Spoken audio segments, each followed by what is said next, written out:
perlu melibatkan orang lain, ya. Perlu melibatkan orang lain di dalam mengerjakan atau menjawab tugas individu itu sendiri, ya. Oke, sebelum ke situ saya akan menyampaikan materi dulu untuk kompensasi dan kepuasan kerja, ya.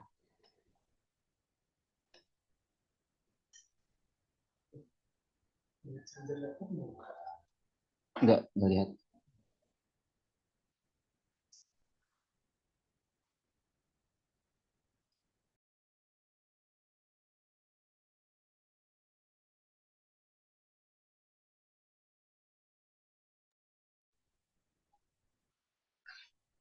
Sebenarnya pembahasan materi ini ada di buku saya dan buku Pak Kris, ya.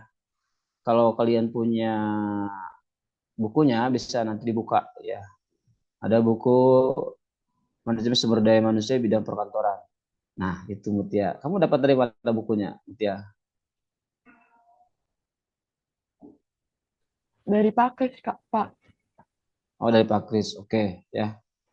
Jadi di situ ada di pembahasan, tapi tidak semua yang ada di dalam buku saya masukkan ke materi saya, ya, karena ada tambahan-tambahan lain selain dari buku saya, ya. Oke, di pertemuan hari ini saya mengulas tentang kompensasi dan kepuasan kerja, ya. Karena kompensasi ini biasanya memang berkaitan dengan kinerja karyawan dan berkaitan juga dengan kepuasan si karyawan itu sendiri, ya. Walaupun sebenarnya standar kepuasan seorang itu di dalam suatu organisasi itu berbeda-beda. Contoh misalnya, karyawan si A mungkin saja dia akan puas dengan gaji yang kecil tapi tuntutan kerja tidak terlalu berat, ya. Tapi karyawan B mungkin saja dia senang dengan tuntutan kerja yang lebih tinggi, ya, karena akan sebanding lurus dengan pendapatan yang dia terima. Pendapatan itu bisa saja berupa kompensasi, ya, baik kompensasi berbentuk finansial, uang, atau kompensasi bentuk lain. Misalnya bisa saja mungkin fasilitas yang diberikan atau jaminan-jaminan yang lain, misalnya mungkin jaminan kesehatan, jaminan hari tua, atau bahkan dalam bentuk yang lainnya, ya. Di Indonesia sendiri, aturan dari si kompensasi itu sendiri, khususnya di bidang ketenagakerjaan, itu tertuang di dalam Undang-Undang Nomor 13 Tahun 2003. Walaupun undang-undang ini sudah diubah, ya, sudah diubah dengan Undang-Undang Cipta Kerja, ya.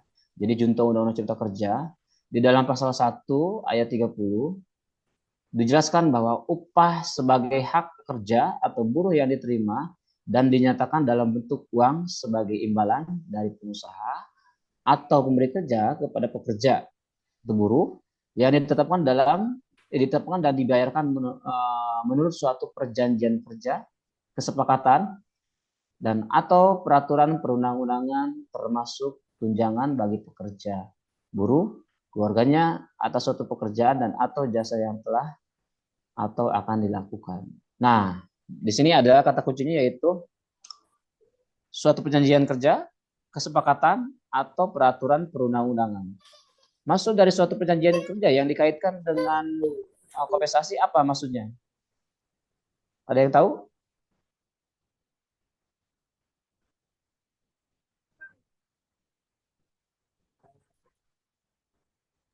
Kayak gaji gitu, bukan, Pak?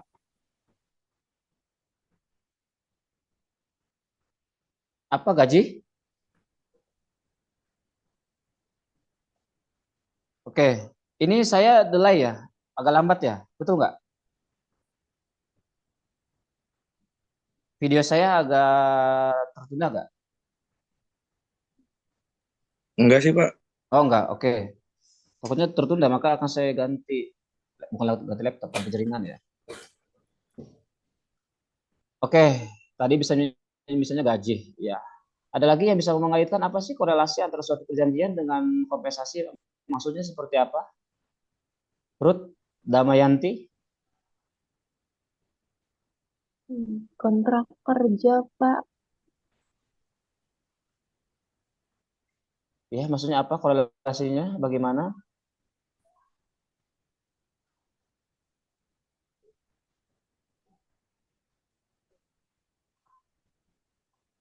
mau pas. Kontrak kerja bisa nggak, Pak? Karena kan tadi perjanjian kerja dengan kompensasi kan. Mm-mm. Jadi eh, kalau mau apa mau mau kerja itu kan ada kontraknya itu termasuk perjanjian kerja. Terus kompensasi itu kayak misalnya gaji, bisa juga kayak asuransi gitu nggak, Pak? Oke, terima kasih Ruth Damayanti ya. Yuda, coba kamu Yuda, menurut kamu apa sih korelasi antara kompensasi dengan kesepakatan?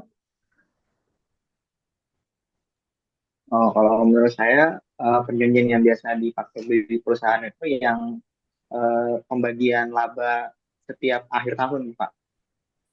Oke, pembagian laba setiap akhir tahun. Satu lagi, Siva Maharani. Siva, apa korelasi kompensasi dengan perundang-undangan? Kalau saya relasinya itu kerja kan ada kontrak kerja tadi katanya ya kan. Berarti imbalannya itu ya eh, tadi kompensasi gitu. Jika kita sudah Oke, melaksanakan pekerjaan kita, maka kita akan mendapatkan kompensasi gitu. oke, good ya. Jadi ketika kita sudah atau akan menjalankan suatu pekerjaan, maka kata si siapa tadi? Shiva akan mendapatkan kompensasi ya. Jadi tiga hal ini berkaitan dengan yang namanya kompensasi. Kompensasi diberikan atas beberapa dasar. Nah, salah satunya misalnya suatu perjanjian kerja. Contoh, kamu Ruth Damayanti akan diterima di PT A. Maka kamu akan mendapatkan hak kamu. Nih, kembali ke poin pasal 1 ayat 1. Hak pekerja atau buruh. Hak pekerja salah satunya uang. Uang bisa berbentuk kompensasi. Ya, nominal uang yang kamu terima bisa saja berbentuk upah atau gaji atau honor atau sebutan lain sesuai dengan kesepakatan yang dibuat, dituangkan di dalamnya yang namanya suatu perjanjian kerja. Contoh, Damayanti akan diterima sebagai karyawan di PTA dengan gaji kamu selama atau per bulan 10 juta misalnya. Itu gaji pokok. Di luar dari tunjangan atau hak yang melekat lainnya. Hak yang melekat lainnya itu apa? Misalnya ya bisa saja tunjangan kecelakaan atau jaminan kecelakaan, kemudian jaminan kesehatan, ada tunjangan kemahalan, ada tunjangan pembayaran biaya operasional, ya. Yang dituangkan di dalam perjanjian kerja biasanya berbagai macam yang akan kita terima. Jadi berbagai macam tersebut kompensasinya bisa berbentuk gaji pokok, bisa berbentuk tunjangan, atau dalam bentuk lain yang tadi saya sebutkan, misalnya asuransi, kesehatan, jiwa, kecelakaan, dan lain sebagainya. Ya. Jadi ketika kita menerima suatu kompensasi, idealnya memang ada di dalam suatu kesepakatan atau di dalam suatu perjanjian kerja atau kontrak kerja. Ya, kenapa harus ada di situ? Karena itu merupakan suatu amanat di dalam perundang-undangan. Bagaimana Pak kalau misalnya perusahaan itu bukan perusahaan besar, kayak misalnya UKM atau UMKM. Itu kan biasanya tidak dibuatkan di dalam bentuk suatu perjanjian, Pak. Ya. Apakah perjanjian itu harus tertulis, Yuda?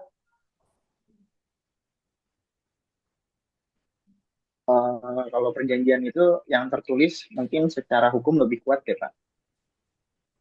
Oke, terus?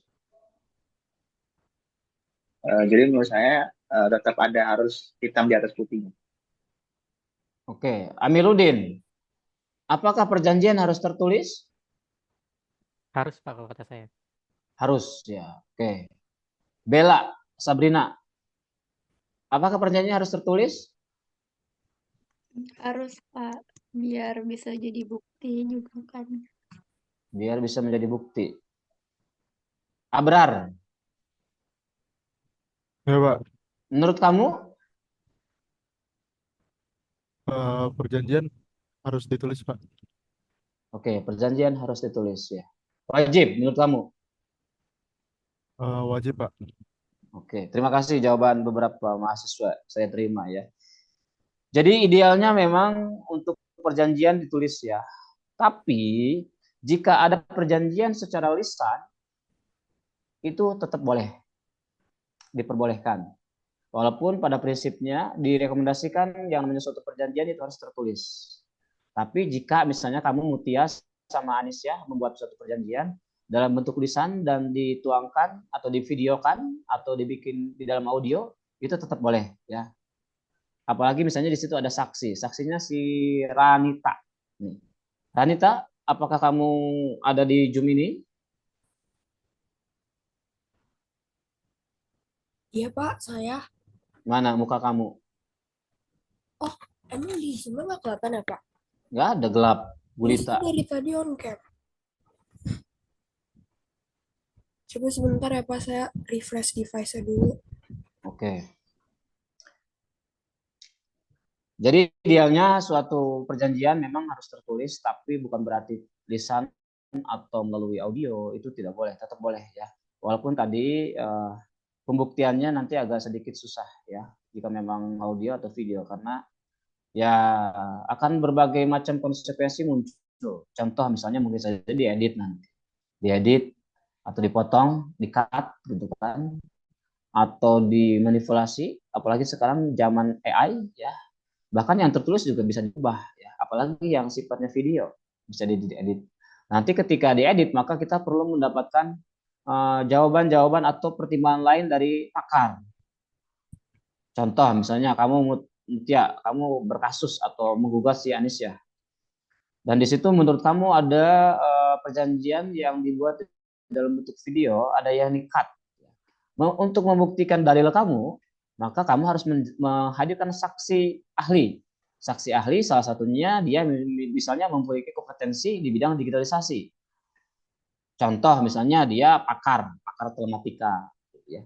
Pakar IT, misalnya apakah dia pakar bahasa, ya, untuk melihat benar nggak jawaban-jawaban dari si Anisyah ketika di muka pengadilan. Kadang-kadang orang yang memiliki pengetahuan lebih di bidang pakar bahasa itu bisa mengetahui gestur seseorang, ya, gestur seseorang dalam berkata, oh ini jujur, oh ini tidak gitu. Dan nanti hasil dari jawaban-jawaban mereka, para pakar, para saksi ahli akan menjadi pertimbangan si hakim itu sendiri. Oke, kita lanjut ya. Jadi dalam perspektif negara hukum, kompensasi mencakup gaji atau upah, tunjangan, bonus atau bentuk lainnya, misalnya remunerasi yang diberikan kepada pekerja atau buruh. Ya, jadi singkatnya kompensasi adalah balas jasa, ya, balas jasa yang diterima oleh kita. Ya. Apa sih remunerasi? Remunerasi itu biasanya tunjangan kinerja. Ya, kayak saya misalnya di UNJ. Di UNJ saya mendapat remunerasi pembayaran yang biasanya disesuaikan dengan poin yang saya raih setiap triwulannya. Jadi saya punya angka kredit yang harus saya capai. Misalnya saya harus mencapai angka 140%. Dan di situ setiap poin itu ada nilainya. Nilainya di dalam bentuk rupiah. Misalnya satu poin itu misalnya 35.000 misal. Maka dikalikan dalam satu triwulan atau 3 bulan, maka berapa poin saya gitu. Dan poin yang setelah diakumulasi dalam 3 bulan tersebut itulah yang akan dibayar. Walaupun demikian biasanya memang ada batas maksimalnya. Contoh misalnya saya tidak boleh lebih dari 200%. Ya. Jika lebih dari 200%, maka nilai yang lebih tersebut tidak akan dibayar. Hanya 200% saja. Begitupun biasanya dalam suatu organisasi di swasta juga sama ya. Ada pembayaran yang sifatnya untuk memberikan kompensasi lebih ya. Contohnya ketika dia melebihi target yang ditentukan di dalam kesepakatan misalnya, maka dia akan mendapatkan kompensasi bentuk lain selain tunjangan, selain bonus ya.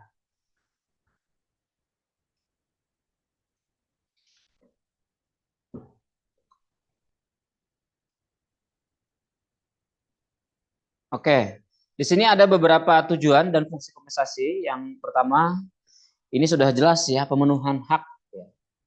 Pemenuhan hak dari siapa? Ya dari pemberi kerja, dari perusahaan kepada penerima kerja. Ya. Karena kenapa disebut pemenuhan hak?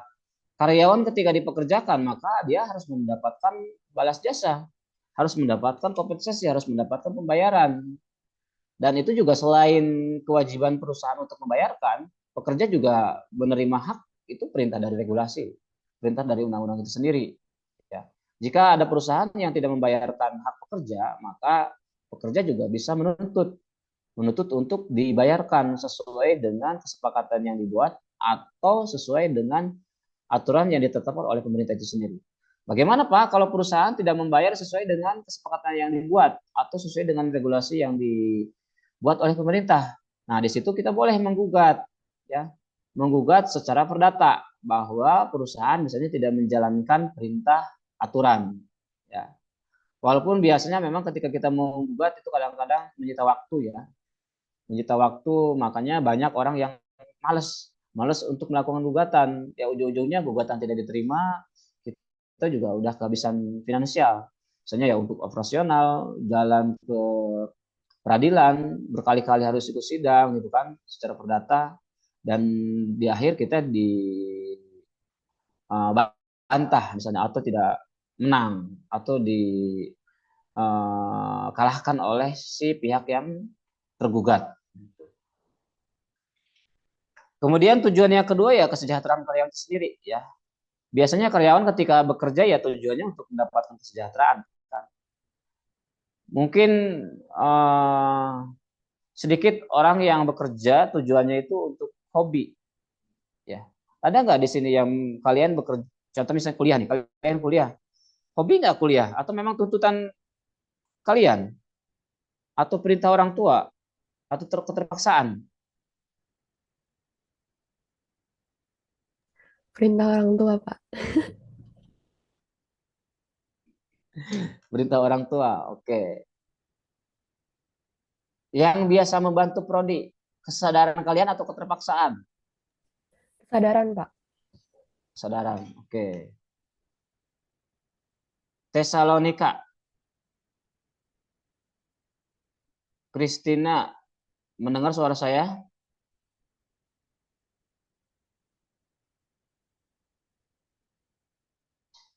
Ini Tesalonika kok videonya terjeda ya? Apa dia jaringannya kurang bagus? Atau bagaimana?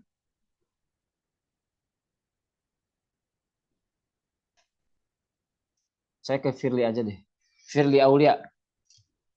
Coba agak bawah kameranya. Oh itu Firly ya. Kamu dekat sama Amiruddin ya? Posisi di Zoom saya maksud saya. Amiruddin ngarep ya. Oke, jadi Firly misalnya nih, kamu bekerja di suatu perusahaan. Harapan kamu kan mendapatkan hak kamu. Kompensasi ya. Dalam bentuk gaji, bonus, tunjangan, atau bentuk lain.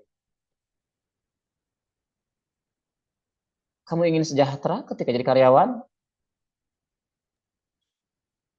Iya, ingin.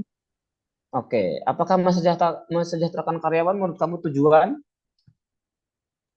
Iya, termasuk. Oke, termasuk tujuan dari pemberian yang namanya kompensasi ya. Karena sudah sangat jelas di aturan juga kompensasi itu adalah hak yang harus kita terima sebagai bentuk balas jasa ya. Maka kompensasi memiliki tujuan istimewa atau tujuan yang mulia. Ya, salah satunya selain pemenuhan hak sebagai salah satu cara untuk mesejahterakan karyawan gitu ya. Walaupun banyak orang yang mengatakan ketika kita ingin sejahtera, ingin kaya, jangan jadi pegawai, tapi jangan jadilah pengusaha. Ada yang setuju nggak dengan pendapat itu? Atau ada yang menolak?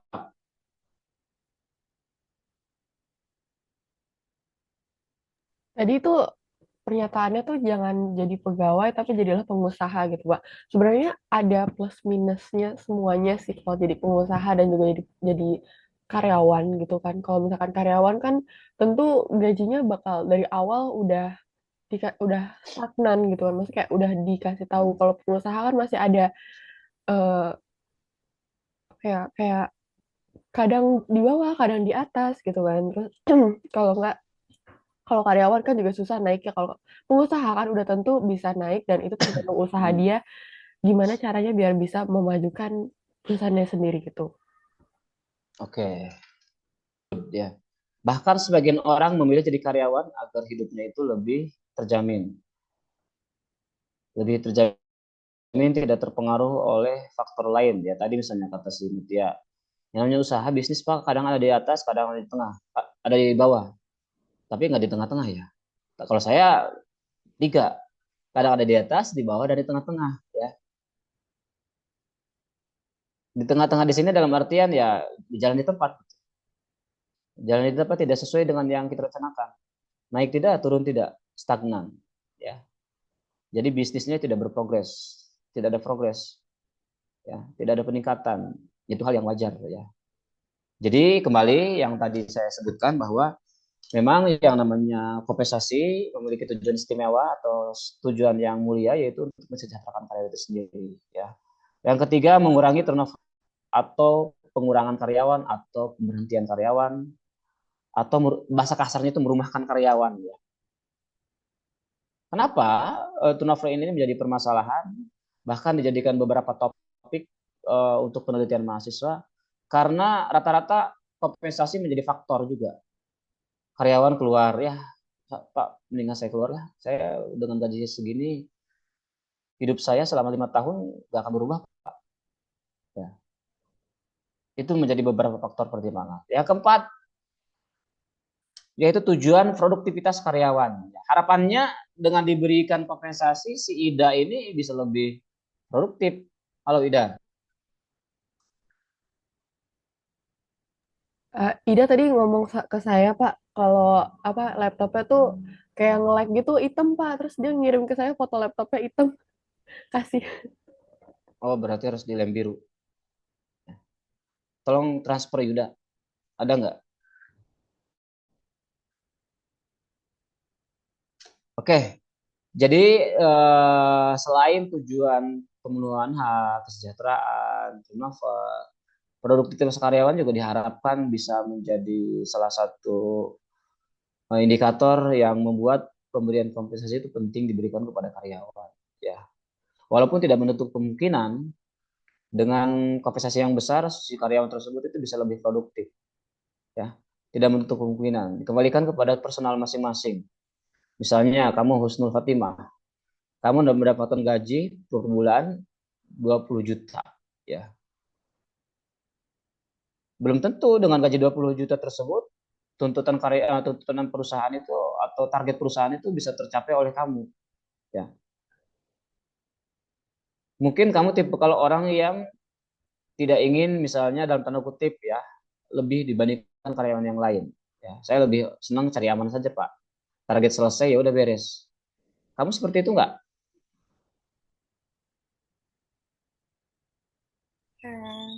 Mungkin iya, Pak. Oh mungkin iya ya, oke. Mungkin berbeda sama Shakila. Halo Shakila. Halo Pak. Kalau kamu bagaimana Shakila? Mungkin iya juga. Iya juga ya. Siapa yang berbeda?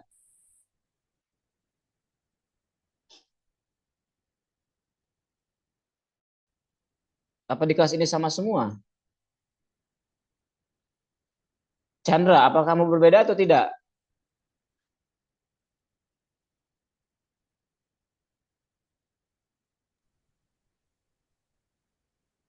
Eh, eh, kayak sama kayak Pak. Sama ya. Oke, jika sama berarti tidak diperpanjang. Lanjut ke fungsi ya. Fungsi kompensasi yang pertama fungsi sosial ya. Fungsi sosial di sini artinya mengangkat derajat salah satu contohnya, mengangkat derajat si karyawan ya. Atau bahkan mungkin mengangkat derajat status si karyawan. Contoh si Chandra diterima di BUMN. Siapa yang nggak bangga? Mungkin orang tua akan lebih bangga. Apalagi gaji Chandra 30 juta per bulan. Ya. Fungsi sosial. Oh, anak saya loh, Chandra lulusan UNJ, D4 Administrasi Perkantoran, bekerja di Pertamina loh Pak sekarang. Si ibu sama bapaknya bangga ya gitu kan. Bukan berarti bangga diomongin ke tiap tetangganya, bukan. Dalam tanda kutip ya, bangga misalnya ya, oh berarti saya selama ini membesarkan si Chandra ini berhasil. Oh berarti UNJ berhasil mendidik si Chandra. Gitu. Oh berarti Pak Kris berhasil. Sehingga si Chandra bisa diterima di BUMN dengan gaji 30 juta per bulan. Fungsi sosial, orang tua ke derajatnya meningkat.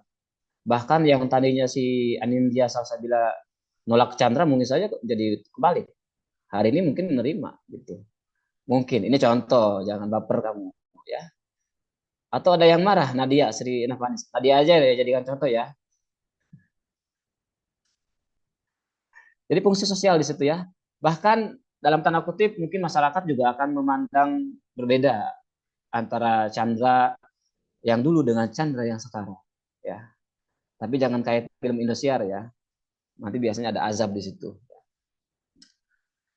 Jadi fungsi sosial di sini menjadi fungsi yang memang penting ya, terutama di bidang kompensasi ya.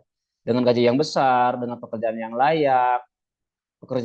layak itu mengangkat derajat orang tua, mengangkat derajat kita juga sebagai si karyawan sendiri. Ya. Yang kedua, media motivasi. Walaupun ya tadi hampir mirip ini dengan yang namanya produktivitas. Pemberian kompensasi ya manfaatnya sebenarnya untuk memotivasi karyawan agar dia bekerja lebih gitu kan, agar dia bekerja dengan motivasi yang tinggi gitu. Jangan sampai ya motivasinya sederhana biasa saja gitu, tidak termotivasi dengan pemberian kompensasi yang lebih besar. Karena kadang-kadang tidak semuanya pemberian kompensasi yang besar sebanding lurus atau berbanding lurus dengan motivasi karyawan itu sendiri. Ya. Jadi dikembalikan kepada bagaimana sih kesadaran karyawan dia di dalam bekerja. Di situ muncul yang namanya profesionalisme bekerja dan akuntabilitas bekerja. Profesional nggak dia dengan tuntutan dia? Profesional nggak dia dengan jabatan dia? Ya. Nazar misalnya. Nazar, kamu sebagai seorang direktur di perusahaan. Sebagai direktur di perusahaan dengan berbagai macam fasilitas yang kamu terima, kamu harusnya memiliki motivasi tinggi. Salah satu bentuk motivasi tingginya, ya misalnya, ya kamu harus bisa meningkatkan profit atau keuntungan perusahaan dibandingkan seorang pemimpin sebelum kamu. Karena misalnya kamu menggantikan si karyawan sebelumnya atau pemimpin sebelumnya, ya, atau kamu diberikan jabatan yang sama dengan si jabatan sebelumnya, si karyawan B misalnya. Maka dengan pemberian motivasi, pemberian fasilitas, pemberian kompensasi bentuk lain, bonus, segala macam itu harus memotivasi kamu untuk bisa lebih baik. Gitu. Karena itu salah satu fungsi dari pemberian yang namanya kompensasi. Yang ketiga, hubungan industrial antara si karyawan dengan perusahaan itu sendiri. Apa sih hubungan industrial, Amanda Falufi?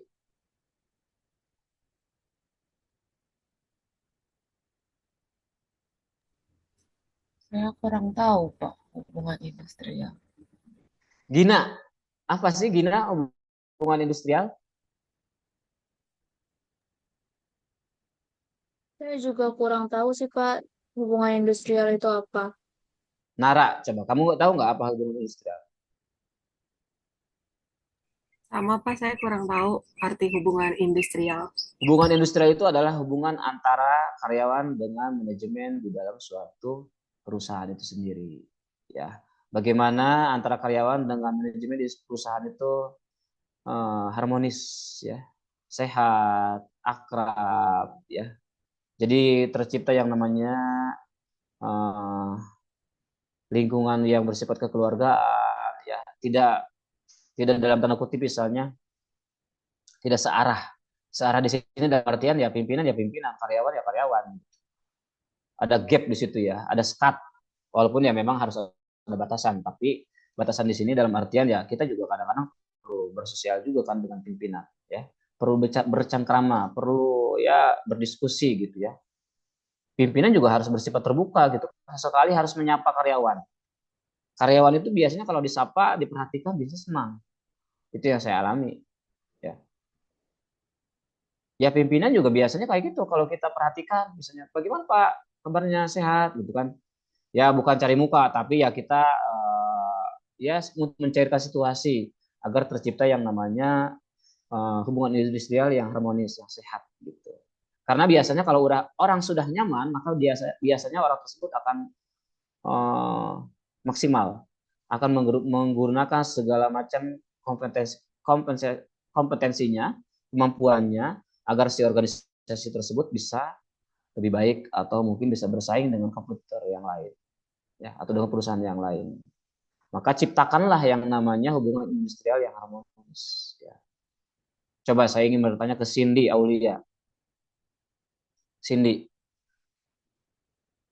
mendengar suara saya, Cindy? Ya, Pak. Cindy, apakah kamu punya strategi jika misalnya kamu salah satu manajer atau direktur di perusahaan untuk menciptakan hubungan industrial di perusahaan kamu biar harmonis harus seperti apa? Mungkin di antara atasan sama bawahan, antara manajer dan staffnya, diciptakan hubungan yang nggak terlalu formal gitu, Pak. Jadi bisa sering berdiskusi bareng-bareng, jadi nggak ada gap yang besar antara atasan dan staffnya. Oke, tidak terlalu kaku gitu ya. Jangan dikit-dikit harus formal ya, dikit-dikit harus resmi ya. Kenapa nggak bisa diskusi gitu kan sambil makan nasi goreng gitu ya, agar bisa mencair antara pemimpin dengan ya dengan staf dengan karyawan biasa. Oke, satu lagi sebelum saya lanjut, ini dari tadi ke perempuan, saya ke laki-laki dulu. Oh ini deh yang muncul di layar saya. Nazar. Iya Pak, Punya strategi Nazar? sering ini sih Pak pergi bareng kayak misalnya bikin perkumpulan misalnya satu divisi pergi ke daerah wisata apa gitu di luar kerjaan. Oke, outbound gitu ya misalnya. Diskusi di alam ya, untuk menikmati alam yang asri gitu ya. Ini hanya yang muncul hanya backgroundnya doang. Hilman, kemana Hilman ini? Iya, Pak. Bukan Hilman, Hilmah. Ya. Hilmah, kenapa hanya kepalanya doang yang saya lihat? Coba turunin ke bawah. Kamu dari laptop apa dari HP? Dari laptop, Pak. Oke, kenapa hanya atas saja yang saya lihat? Lagi fokus ngapain? Lagi nyimak pada tadi. Lagi nyimak dari tadi. Oke, Hilma, kamu punya strategi nggak? Strategi buat itu ya, Pak. Menurut saya kalau misalkan ada karyawan yang emang kelihatan kerjanya bagus, kayak dikasih apa sih kayak penghargaan gitu, Pak. Jadi mereka tuh kayak termotivasi gitu untuk perusahaan. Good. Sekali nih. Ini bagus di jawaban kamu. Ananda, Hilma Ananda ya. Jadi diberikan suatu reward berbentuk penghargaan. Ya. Itu juga untuk mencairkan situasi, untuk membuat hubungan secara perusahaan dengan karyawan itu harmonis ya. Siapa sih yang tidak senang diberikan apresiasi ya? Apalagi kaum perempuan. Perempuan kan senang diapresiasi, senang dipuji. Betul nggak Nadia Sri Navani? Senang dipuji nggak kamu? Apalagi sama Ihsan misalnya. Senang nggak dipuji? Iya, Pak. Jujur, jawab jujur, senang. Ya.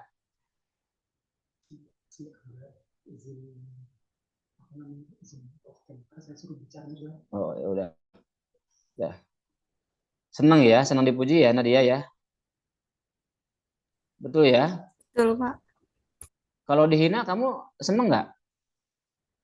Jujur, gak usah bohong. Enggak senang. Nah, nggak senang. Ya begitulah sifat alamiah manusia. Sebenarnya bukan hanya perempuan, laki-laki juga sama. Tapi ada salah satu artikel yang saya baca yang lebih dominan adalah perempuan. Ya. Makanya laki-laki harus menjaga perempuan. Oke, lanjut ya. Ada yang paling sentral sepertinya, yang paling penting ini perintah regulasi atau pemenuhan aturan itu sendiri ya. Jadi ya perusahaan jika memberikan suatu kompensasi selain itu adalah fungsi sosial, media motivasi, hubungan industrial, itu juga perintah dari suatu regulasi. Terutama di kita di Indonesia, kan segala sesuatu kan ada dasarnya ya. Bahkan ketika kalian diterima di UN-nya juga ada dasarnya. Tidak ujuk-ujuk misalnya kamu Nadia diterima saja, kan pasti ada standar-standar yang ditentukan ya. Contoh misalnya kamu lulus seleksi ya. Ada standar di situ ya, harus nilainya berapa, misalnya jalur apa dulu kamu waktu kuliah, waktu daftar maksud saya, daftar kuliah jalur apa Nadia? Jalur SNBT, Pak. SNBT. Oke, ada standarnya apa yang disyaratkan di situ? Syaratnya mungkin harus memenuhi skor tertentu untuk masuk ke jurusan ini gitu, Pak. Skor tertentu tidak ditentukan dari rentang berapa ke berapa. Kenapa, Pak? Tidak ditentukan rentang berapa ke berapa nilainya. Saya kurang tahu sih, Pak. Oke, tapi intinya bahwa saat kamu daftar itu juga ada standar yang ditentukan dan ada eh, syarat-syarat yang dipenuhi ya. Iya, Pak. Oke, kita lanjut ya. Kita lanjut ke bagian nih. Bagian penentuan kompensasi ya. Jadi ketika seseorang diberikan suatu kompensasi, maka itu harus atas dasar beberapa hal ya. Salah satunya nilai pekerjaan itu sendiri. Jangan sampai kita dipukul rata. Nih. Amanda misalnya kamu lulusan S2, sedangkan si Rizkia Amira lulusan SMA. Pekerjaan kamu pekerjaan yang tinggi beresiko. Rizkia pekerjaannya ya hanya sebagai staf biasa. Maukah kamu diberikan kompensasi yang sama, Amanda? Enggak, Pak. Enggak. Nah, di situ ada nilai pekerjaan. Apakah nilai pekerjaan harus ditinjau dari sisi kualifikasi saja? Tentu tidak. Sebagai contoh misalnya, si Nazar. Nazar sebagai karyawan yang sudah senior, dia bekerja 10 tahun dibandingkan si Hilmah. Walaupun kualifikasi dia sama antara Hilmah sama Nazar, kualifikasi S1, tapi Nazar dengan waktu yang lama udah 5 sampai 10 tahun bekerja, masa diberikan gaji yang sama dengan yang baru masuk? Mau nggak kamu Nazar? Nggak mau, Pak. Gak mau, karena di situ ada nilai loyalitas kamu sebagai karyawan. Masa saya bekerja sudah 10 tahun disamakan dengan yang baru masuk? Selama ini saya sudah mengabdi loh di perusahaan A. Selama ini saya sudah banyak kontribusi di perusahaan A. Begitu. Maka perlu kita yang namanya mendapatkan hak yang lebih dibandingkan mungkin tadi dengan karyawan yang baru masuk. Karena ada nilai pekerjaan ya. Dari sisi waktu kita sudah mengabdi, dari sisi kualifikasi kita lebih tinggi dibandingkan si B misalnya. Dari faktor yang lain juga bisa. Misalnya kesulitan atau job desk dari pekerjaan itu sendiri. Selain dari kesulitan, mungkin ketersediaan si pekerja. Ya, karena misalnya ini pekerjaan-pekerjaan tertentu yang memang susah, ya, atau tenaga kerjanya terbatas. Maka biasanya perusahaan akan menentukan standar pekerjaan, standar nilai pekerjaan dengan gaji yang lebih, ya seperti itu, ya. Atau konsekuensi dari si pekerjaan. Konsekuensinya apa? Konsekuensi misalnya ya ini beresiko yang tinggi. Contoh pertambangan.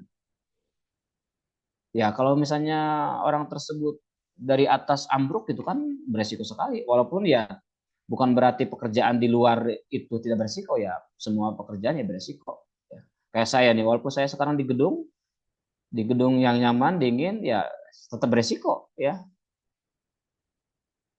Jadi nilai pekerjaan itu menentukan yang namanya nilai pemberian kompensasi ya. Selain nilai pekerjaan, ada juga yang namanya sistem kompensasi. Sistem kompensasi yang diberikan itu seperti apa saja ya. Apakah mungkin misalnya sistem kompensasinya yang diberikannya dalam bentuk langsungkah atau dalam bentuk tidak langsung, atau sistem kompensasi yang ditetapkan oleh perusahaan itu sendiri sesuai dengan kebijakan perusahaan, ya. Contoh, oh ini sistem kompensasi di kita itu berbasis prestasi, Pak. Jika pekerja itu berprestasi, maka akan mendapatkan kompensasi lebih. Misalnya seperti itu. Jika membuat sistem kompensasi. Jika sistem pemberian kompensasinya berbentuk masa kerja, maka dengan masa kerja yang lebih lama, pemberian kompensasinya akan lebih besar dibandingkan yang baru masuk. Oh, sistem di perusahaan kami, sistem kompensasinya berbentuk kualifikasi pendidikan, ya. Maka yang ditetapkan dari nilai sistem kualifikasi pendidikan itu sendiri, ya. Kemudian apa yang membuat faktor kompensasi terbentuk, ya? Ada 3 sebenarnya, ya, kalau saya garis bawahi. Faktor internal organisasi itu sendiri, faktor pribadi karyawan, dan faktor eksternal organisasi. Faktor internal organisasi apa misalnya, Pak? Ya, faktor internal organisasi ya biasanya berkaitan dengan kesanggupan organisasi untuk membayar kamu, misalnya Ihsan. Kamu mau bekerja di karyawan A karena ditawarkan oleh si karyawan di perusahaan A tersebut. Hei, kamu Ihsan, mau nggak bekerja di perusahaan kami? Tapi di perusahaan kami beda loh dibandingkan dengan perusahaan B. Walaupun jenis pekerjaannya sama, karena biaya kami atau keuangan kami belum stabil dibandingkan dengan perusahaan B. Nah, jadi kesediaan biaya yang dimiliki oleh perusahaan tersebut itu menjadi faktor pemberian kompensasi buat kamu. Jika kamu oke ya terima, tapi jika kamu nggak oke ya nggak usah diterima. Itu menjadi faktor internal organisasi dalam memberikan suatu kompensasi, ya. Atau adanya tuntutan yang namanya dari sisi serikat, ya. Serikat apakah itu tidak dikategorikan dari sisi eksternal, Pak? Bisa eksternal, bisa internal. Karena biasanya orang yang berserikat itu juga kan pekerja. Ya. Contoh kamu Nadia, kamu aktif sebagai pengurus di serikat pekerja di Indonesia misalnya.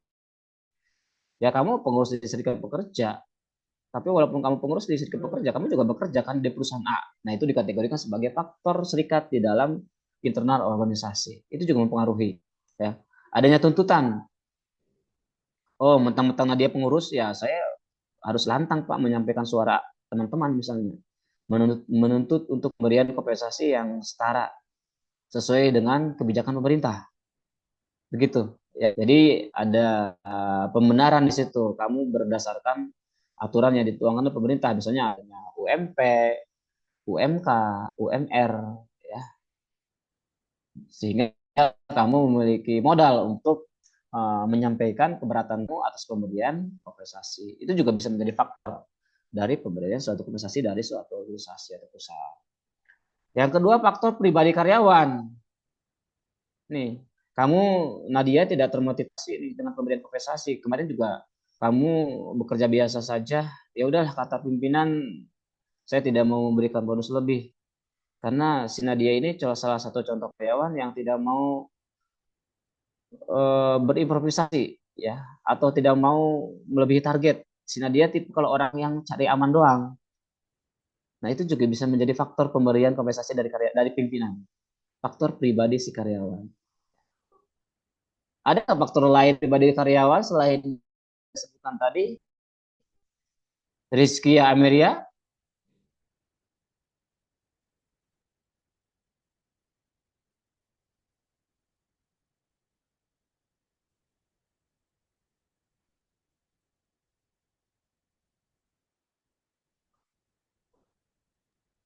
Rizkia? Ya, Pak. Ya, Pak. Ada nggak faktor pribadi karyawan yang lain? Yang lain. Kurang tahu saya, Pak.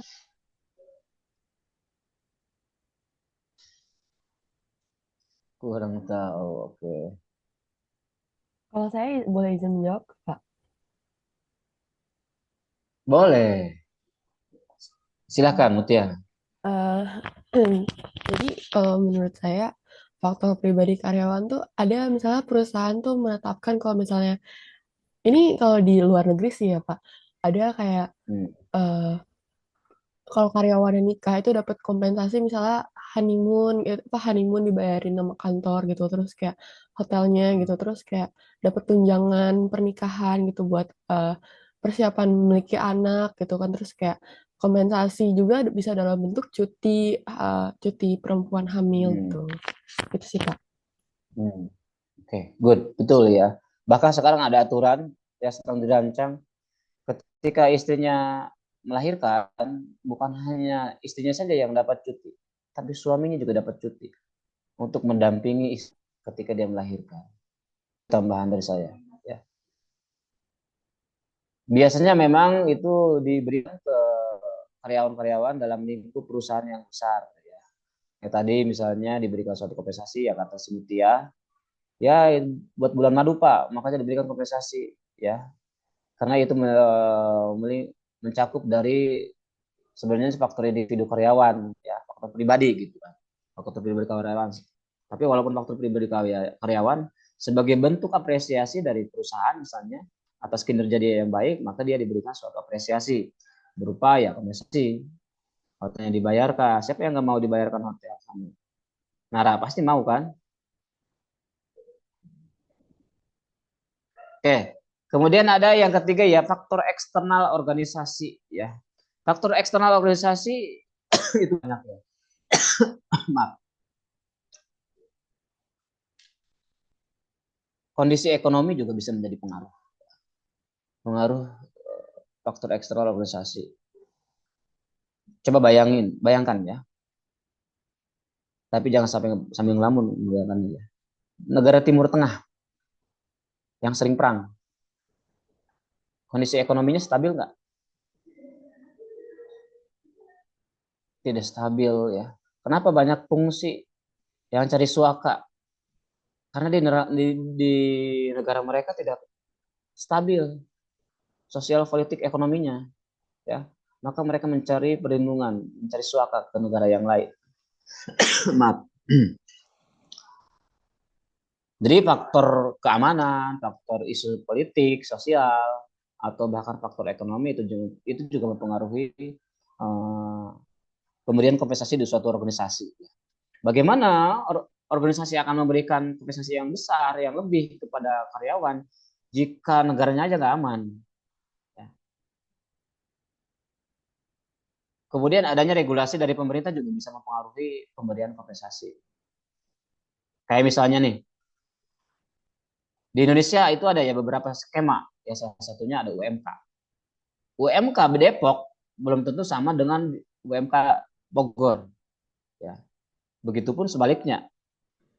Upah minimum provinsi DKI belum tentu sama dengan upah minimum provinsi Jawa Barat.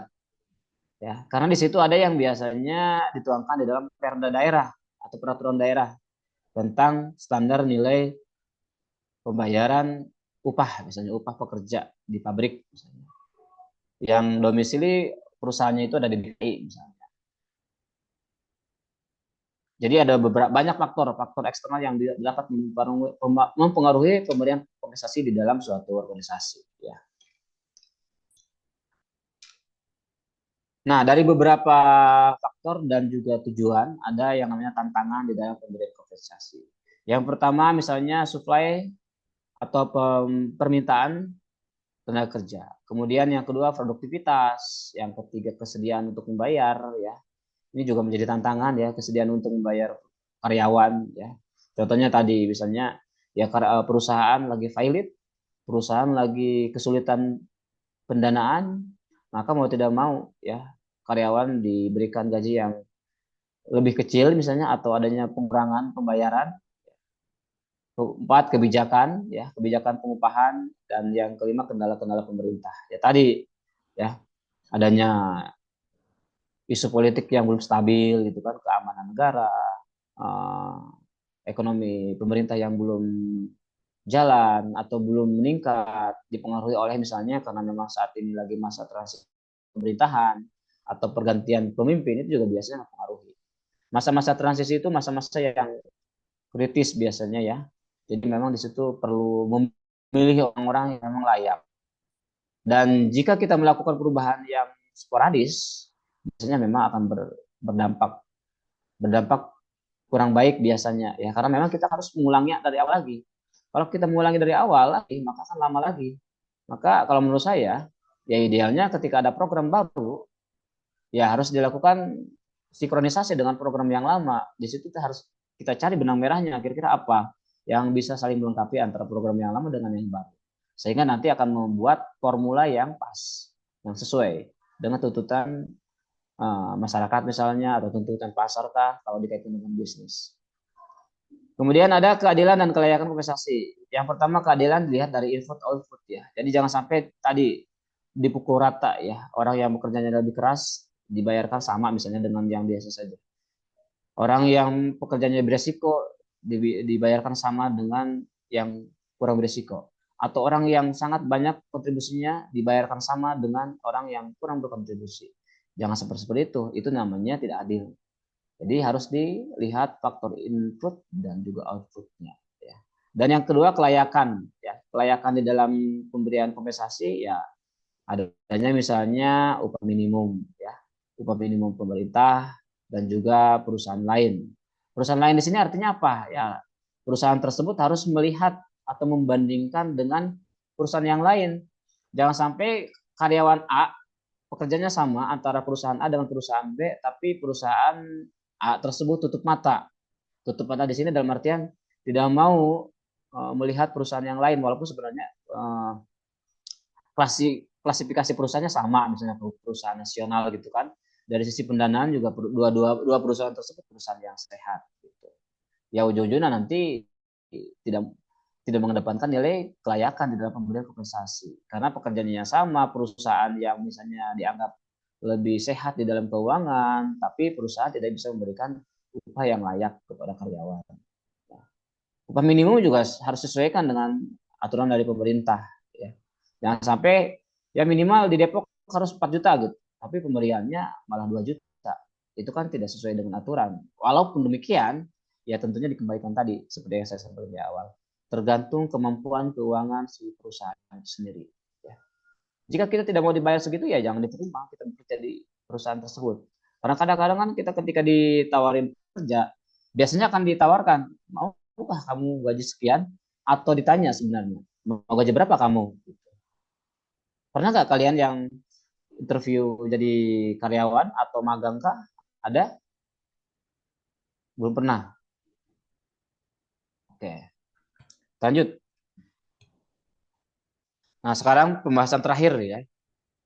Pembahasan terakhir di pertemuan yang ke-11 ini sebelum ke penugasan ya. Ada kepuasan kerja. Tadi di awal saya sudah menyinggung ya. Standar kepuasan orang di dalam bekerja itu pasti berbeda-beda ya. Ini ya. Tolak ukur tingkat kepuasan yang mutlak itu tidak ada, teman-teman mahasiswa. Karena pada umumnya setiap orang atau karyawan berbeda standar kepuasan. Ya. Tapi biasanya memang ketika seseorang dikategorikan puas di dalam bekerja itu ada beberapa indikator yang mempengaruhinya. Biasanya, ya. Contoh, nih saya ingin memberikan contoh terus nih. Contoh ke siapa nih? Yang belum saya tanya dulu.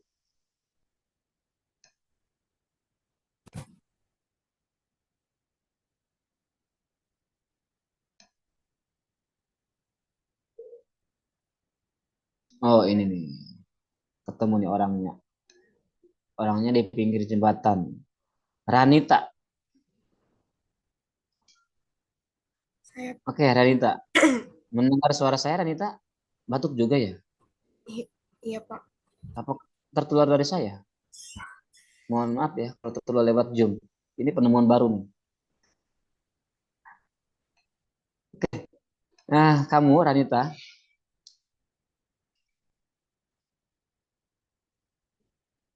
pasti biasanya Ranita, baik itu di dalam pekerjaan ya, atau di dalam lingkup kampus ya.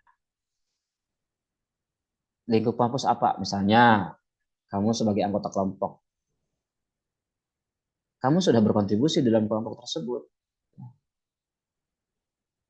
tapi kamu tidak mendapatkan pengakuan atau bentuk apresiasi lah dari anggota yang lain. Padahal kelompok kamu dikategorikan kelompok terbaik menurut dosen A. Bagaimana perasaan kamu? Mungkin normalnya yang pertama pasti bakal ngerasa kecewa ya Pak, apalagi tadi kayak yang Bapak bilang saya di situ udah ngasih kontribusi, tapi terlepas dari kecewa itu mungkin biar nggak berlarut-larut dalam kekecewaan, alangkah baiknya dari kita juga introspeksi diri apakah kontribusi yang kita kasih untuk kelompok tersebut tuh udah sesuai sama skupnya atau mungkin kayak belum maksimal gitu. Jadi mungkin belum dapat highlight dari dosennya juga. Mungkin kalau dari saya kayak gitu. Terima kasih. Oh, oke. Dari sisi jawaban kamu, saya bisa mengidentifikasi ya.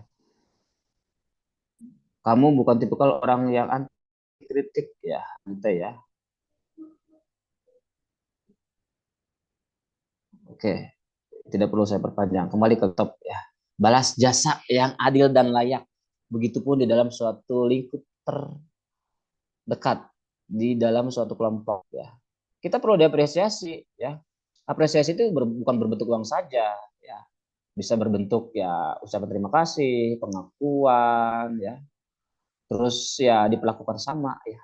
Nilai keadilan ya. Jangan sampai ada salah satu anggota kelompok yang diistimewakan atau kita dikucilkan gitu dalam kelompok. Itu kan nanti ada istilah tidak layak atau tidak dilayani atau tidak diterima dengan baik di dalam satu kelompok. Orang biasanya akan merasa terdolimi gitu kan, akan merasa oh saya tidak diakui, sehingga muncul perasaan ujung-ujungnya malas, ya. Ujung malas untuk melakukan pekerjaan-pekerjaan yang sebenarnya kita mampu karena ada faktor tadi, sehingga kita mengurangi ya kualitas kita sendiri atau menarik diri ya. Jadi ada beberapa indikator yang menjadi salah satu alasan adanya kepuasan kerja ya. Satu misalnya adanya balas jasa yang adil dan layak. Jadi pimpinan atau perusahaan memberikan apresiasi dalam bentuk pemberian upah, bonus, gaji atau bentuk lain yang kita anggap itu layak dan sesuai dengan beban tugas kita. Karena kita itu banyak pressure di dalam bekerja ya, kita wajar misalnya menerima gaji 30 juta per bulan. Dan kita mengakui bahwa itu layak dan sesuai dengan pengorbanan saya selama ini. Input outputnya sesuai gitu. Yang kedua juga ada faktor lain, misalnya penempatan yang tepat sesuai dengan keahlian. Kadang-kadang orang malas bekerja itu karena memang tidak sesuai dengan kompetensi dia. Ya, ujung-ujungnya baru 2 bulan bekerja resign atau mundur. Ya. Jangan sampai ya salah menempatkan. Mutia ahli di bidang administrasi perkantoran ditempatkan di bidang kehumasan atau bidang lain yang dia sebenarnya tidak suka gitu kan. Walaupun sebenarnya idealnya memang ketika kita ditempatkan gitu ya, kita harus menerima gitu. Kita juga harus adaptif terhadap penempatan yang diberikan. Tapi pada prinsipnya memang biasanya kan perlu waktu, perlu lama. Dan perlu dilatih juga jika kita tidak mendalami. Selama ini si Mutia ya kuliahnya ada di perkantoran digital Pak, tapi ternyata pas bekerja saya di bidang kehumasan. Walaupun ada juga mungkin mata kuliah kehumasan. Ada nggak Mutia? Ada ya. Ada, walaupun Pak. ada misalnya yes, walaupun ada misalnya tidak secara eksplisit gitu kan dikupas tuntas, nggak seperti jurusan S1 kehumasan. Kalau S1 kehumasan ya tentunya agak akan diulas dengan tugas gitu kan dengan berbagai macam aliran atau bahkan mungkin referensi yang lebih komprehensif gitu. Jadi penempatan yang tepat sesuai dengan keahlian juga itu bisa mempengaruhi indikator kepuasan kerja si karyawan sendiri. Yang ketiga ada berat ringannya pekerjaan juga bisa mempengaruhi. Tidak ada istilah pukul rata gitu. Sehingga orang yang diberikan pekerjaannya lebih ringan mungkin menganggap dia oh ini sesuai deh dengan kemampuan saya gitu kan. Ya saya merasa puas gitu kan dengan pemberian kerja yang tidak terlalu berat ya. Sebanding lah gitu dengan gaji saya juga yang tidak terlalu besar. Yang ketiga suasana dan lingkungan pekerjaan itu sendiri ini mempengaruhi ya. Suasana lingkungan pekerjaan juga mempengaruhi si pekerja dia merasa puas gitu. Maksud dari suasana lingkungan pekerjaan itu seperti apa? Apakah lingkungan dilihat dari faktor fisik saja atau ada faktor lain? Siapa yang mau menjawab? Tidak perlu saya tunjuk. Ada nggak faktor lain selain suasana lingkungan fisik?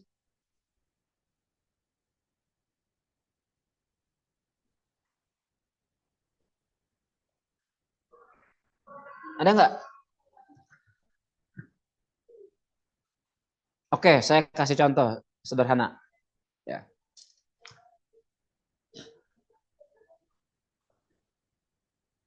Ranita Cindy.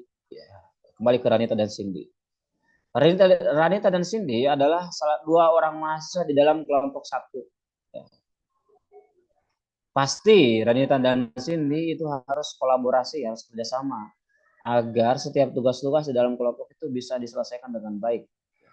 Jika diselesaikan dengan baik dengan mendapatkan nilai 100 dari dosen, maka mungkin Rani dan Cindy bisa merasa puas. Oh, berarti kerja kolaborasi kita itu berhasil, Cindy, kata si Ranita. Ya. Tapi berbeda dengan misalnya adanya suatu permasalahan di dalam lingkungan pekerjaan kelompok. Ya. Bukan lingkungan yang nampak secara fisik, tapi lingkungan fisik. Contoh, Ranita dengan Cindy itu ada permasalahan pribadi. Mengganggu nggak nantinya di dalam suatu kelompok tersebut?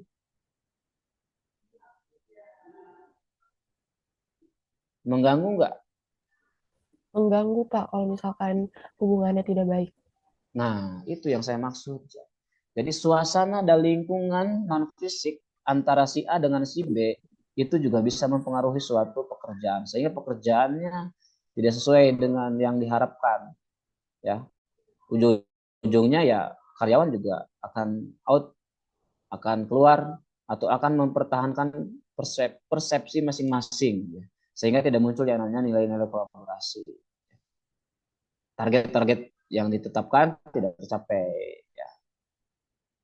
Yang kelima, ada peralatan yang menunjang pelaksanaan pekerjaan. Peralatan ini macam-macam ya. Mungkin karena keterbatasan peralatan, sehingga karyawan tidak puas. Yang paling populer sekarang di sosial media. Kalian pernah mendengar yang namanya pemadam kebakaran, petugas pemadam kebakaran? Pernah mendengar, lihat videonya? Pernah, Pak. Yang marah-marah gara-gara alatnya rusak ternyata? Pernah?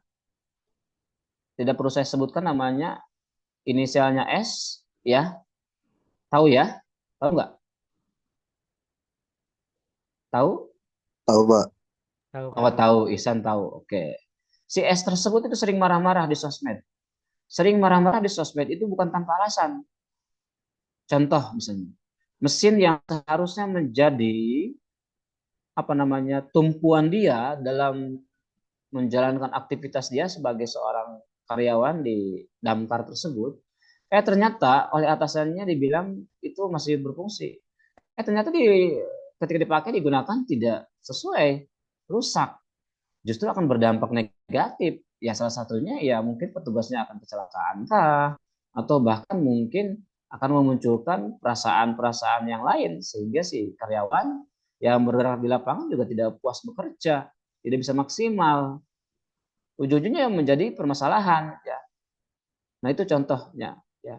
Jadi peralatan yang kurang sesuai atau peralatan yang tidak sesuai dengan yang dibutuhkan itu juga bisa membuat kepuasan kerja kita menurun atau bahkan mungkin berkurang gitu. Yang keenam ada sikap pemimpin atau kepemimpinan atau gaya kepemimpinan. Ini juga bisa mempengaruhi ya. Ada yang memang karyawan yang senang, yang puas dengan tipikal pemimpin yang pressure-nya tinggi ya. Kayak Mutia misalnya. Mutia itu senang di pressure terus ya. Misalnya, oh saya Pak tipikal orang yang senang pressure Pak. Saya tipikal orang yang senang dengan pekerjaan yang baru terus. Sehingga itu membuat saya terpacu untuk melakukan inovasi-inovasi pertumbuhan baru. Misalnya ini ya, mudah-mudahan iya ya. Atau kebalikannya, husnul khotimah ya. Ya saya Pak lebih senang pemimpin yang cool, pemimpin yang ya asal selesai saja, pemimpin yang ya tidak terlalu banyak nuntut gitu kan.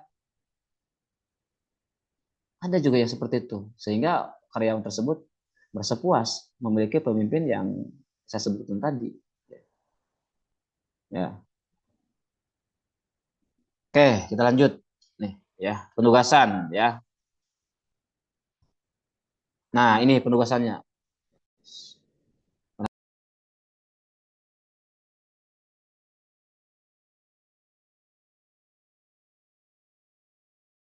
Oh, oke. Ya, ini penugasannya ya. Kenapa Aninda Salsabila? Ini pas jadi tugas lagi, tugas lagi. Apakah itu isi kepala kamu? Saya nyambi jadi peramal semuanya. Ini udah 3 Pak Suherdi, tugasnya yang kemarin juga belum selesai. Apakah seperti itu? Adakah yang berpikiran kayak gitu? Ini saya menerawang saja gitu kan. Karena sekarang cerah. Biasanya kalau cerah seperti itu. Nah, ini tugasnya seperti apa, Pak? Apakah ada yang ditanyakan dulu sebelum saya jelaskan? Apa udah paham maksud dari tugas ini?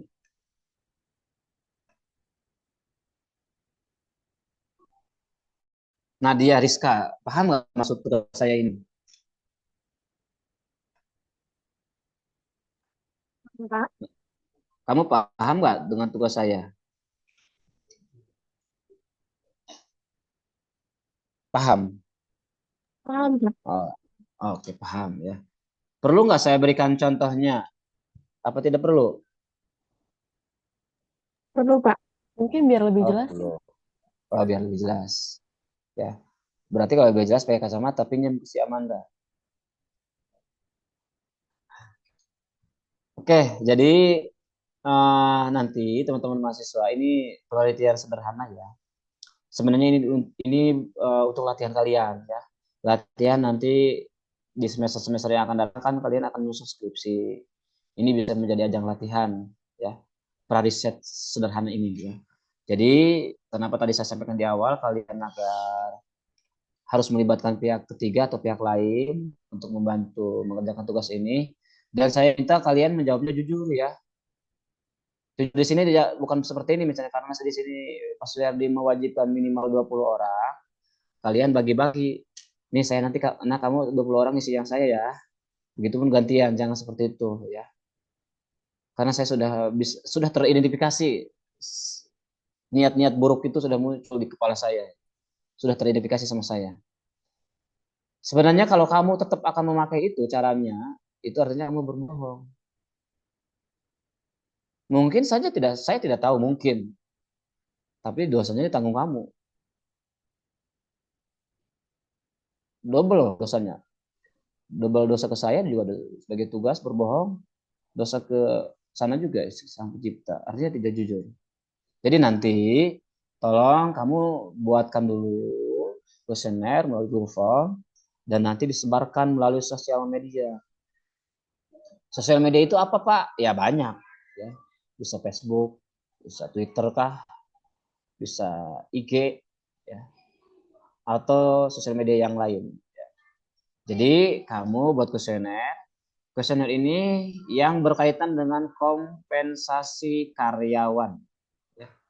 Jadi yang kedua, setelah langkah yang pertama dibuat kuesioner, yang kedua setelah kuesioner diisi responden, dilakukan analisis dengan cara membuat rekapitulasi setiap aspek yang ditanyakan dalam bentuk diagram. Diagram di sini saya nggak kasih dalam kurung ya.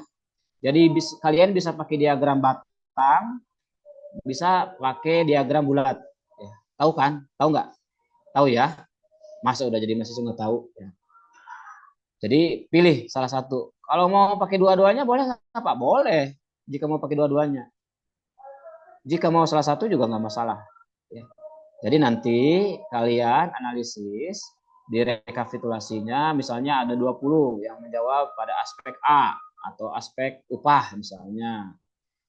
Nanti dibuat, dianalisis.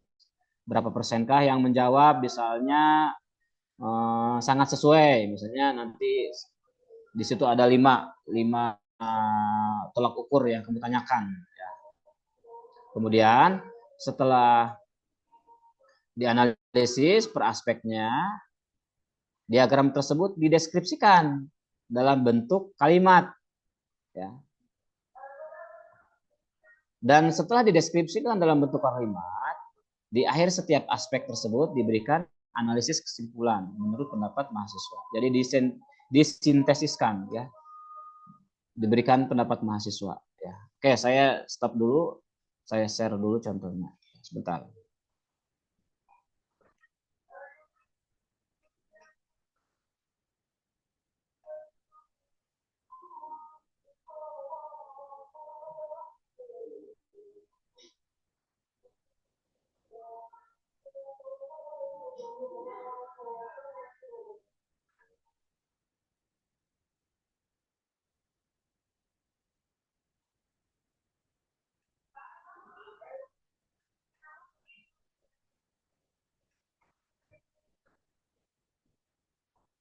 Nah, ini contohnya ya. Oh, udah ada ya. Sebentar, kita stop dulu ya, bentar ya.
Jadi ini contoh untuk pertanyaan kuesionernya ya. Apakah mahasiswa Pak harus membuat kuesionernya sama dengan ini? Boleh sama, boleh berbeda. Ya. Atau mau ngambil sebagian, boleh juga. Paham ya maksud saya ya? Ini hanya untuk referensi saja. Jadi misalnya nanti kalian buatkan dulu kuesionernya melalui Google Form. Di situ kasih pesan pengantar atau kata pengantar, misalnya Assalamualaikum, saya Nadia, saya mahasiswa dari prodi apa, gitu kan. Tujuan untuk menyebarkan ini hanya untuk kepentingan misalnya tugas perkuliahan saja, ya tidak perlu disebutkan nama sayanya, tidak perlu. Hanya untuk kepentingan tugas saja, misalnya untuk mata kuliah apa. Gitu. Segala sesuatu yang Bapak Ibu isi misalnya tidak akan mempengaruhi penilaian Bapak Ibu oleh atasan mereka, misalnya seperti itu, ya. Jadi intinya kata pengantar lah, agar mereka mau mengisi dengan cara aman, terjamin gitu. Ini data yang akan kita dapatkan, kita bisa menjaga kerahasiaan. Gitu maksud saya ya. Jadi nanti dibuat beberapa aspek ya. Apakah skalanya boleh seperti ini atau tidak? Misalnya ada skala yang lain ya. Bisa setuju, sangat setuju, bisa apa namanya pakai skala Likert 1, 2, 3, 4, 5, 6 gitu kan, boleh ya. Mau pakai yang kayak gini juga boleh ya. Silakan bebas. Yang terpenting nanti hasil analisisnya yang saya nilai. Gitu ya.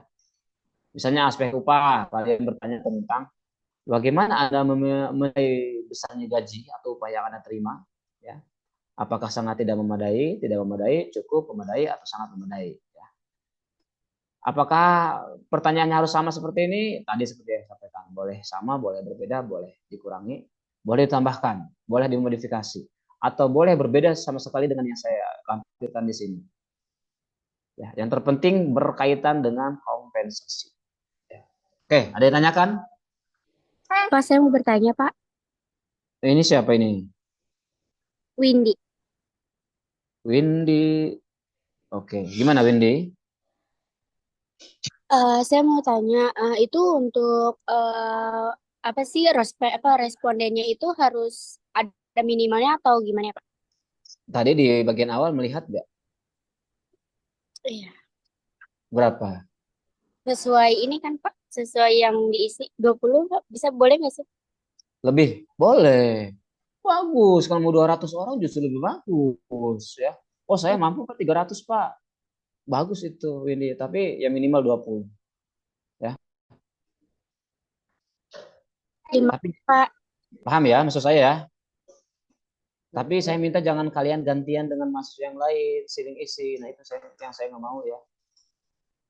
Saya minta jujur lah, belajar jujur ya. Bisa ya? Ya. Oke. Ada lagi? Bapak, saya mau nanya,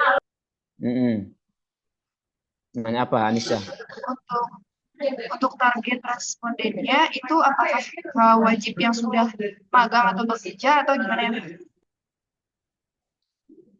Yang sudah bekerja. Oh, Yang berarti sudah berarti apa? wajib yang sudah atau Ya, kalau magang itu boleh. Magang juga kan bekerja. Oh iya, ya Pak. Terus saya juga mau nanya, untuk deadline-nya kira-kira kapan Pak? 2 hari bisa ya? Seminggu. Saya rasa Seminggu ya? Seminggu kalau misalkan. iya, kalau misalkan, tapi seminggu juga untuk targetnya. Nah, cukup ya seminggu ya. Iya udah Pak. Tadi Berarti nanti kumpulannya keliling lagi ya Pak? Iya, tadi Windy bisik-bisik ke saya 3 hari juga selesai Pak katanya. Lebih, Pak. 2 minggu deh, Pak. 2 minggu? Emang banyak tugas yang lain? Banyak, Pak. Ya udah 2 minggu. Ya. Tapi maksimal, jangan bohong kerjasama dengan mahasiswa yang lain ya. Kalau kamu bohong, tanggung jawab sendiri ya. Diusahakan semaksimal mungkin Pak, 2 minggu. Alhamdulillah, Ya, terima kasih 2 banyak. minggu ya, lama ya. Oke, cukup 2 minggu 14 hari. Berapa jam, sekian menit gitu ya. Ada lagi? Ini Pak, nanti untuk PPT-nya sama contohnya boleh dikirim Pak? Enggak. Boleh lah ya. Ntar saya kirim ya. Oke, baik Pak. Terima kasih Pak. Oke. Nanti bentuk laporannya seperti apa Pak? Bisa PDF ya. Yang terpenting di situ ada analisisnya ya. Ada analisis, ada diagramnya, kemudian ada analisis kesimpulan mahasiswa. Mau dilampirkan Pak, nanti saya misalnya mau melampirkan bukti mereka mengisi, boleh nggak? Itu justru lebih bagus ya. Kalau mau melampirkan bukti mereka mengisi, atau bukti Pak, saya publikasikan di Facebook saya, di screenshot misalnya, oh itu justru lebih bagus. Ya, mau melampirkan bukti-bukti, itu akan ada poin penilaian lebih dari saya jika melakukan bukti-bukti. Ya. Oke, cukup ya? Ada lagi ya? Pak, izin aja lagi. Nanti untuk pengumpulannya kita bikin di Word, terus pengumpulannya berbentuk PDF. PDF. PDF saja nggak perlu pakai video presentasi lah. Lama nanti. Ya, kalian minta waktu lagi nanti untuk buat videonya. Cukup ini aja PDF ya. Nanti dikirimkan ke saya hasilnya, jawabannya. Melalui link seperti biasa. Anisya ya. Kenapa saya melalui link? Biar nanti nggak saling intip-intipan. Gitu ya. Oke, terima kasih. Cukup ya. Cukup, terima kasih. Selamat siang. Selamat istirahat.